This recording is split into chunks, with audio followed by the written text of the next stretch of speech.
So the question is, are there minimally invasive options for patients that are found to have ovarian masses? The answer is certainly yes. The main issue is, does the mass have a potential for malignancy, or does it have the characteristics of a benign tumor? There are several types of non-cancerous, otherwise known as benign tumors of the ovary. They can be well defined by ultrasound, CAT scan, or MRI.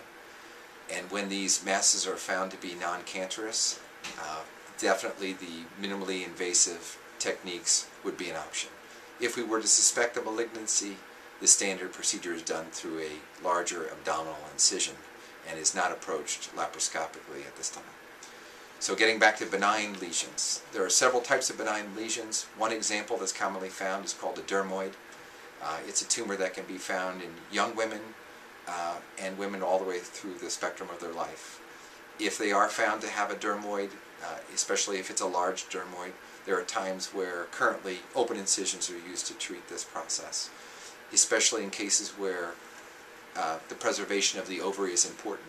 For a younger woman who wants to retain her ability to conceive, maximize her chance of pregnancy in the future, and wants to preserve as much ovarian tissue as possible, then the laparoscopic approach can be utilized, and using the robotic technique, we can see the ovarian tissue and the tumor borders much more clearly. We can separate out the dermoid, remove it entirely from the ovary, and close that ovary, preserving the majority of that ovarian tissue.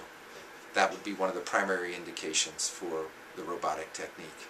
In addition, if there are large tumors with adhesions, and otherwise known as scarring in the area, and typically to reduce the injury rate, an open incision would be done because of the limitations of standard laparoscopy. Now we can offer the Da Vinci robotic technique and still have a low risk of complications with a faster recovery, less pain postoperatively, smaller incisions, and we can get patients back to work and back to their normal lifestyle in a shorter period of time.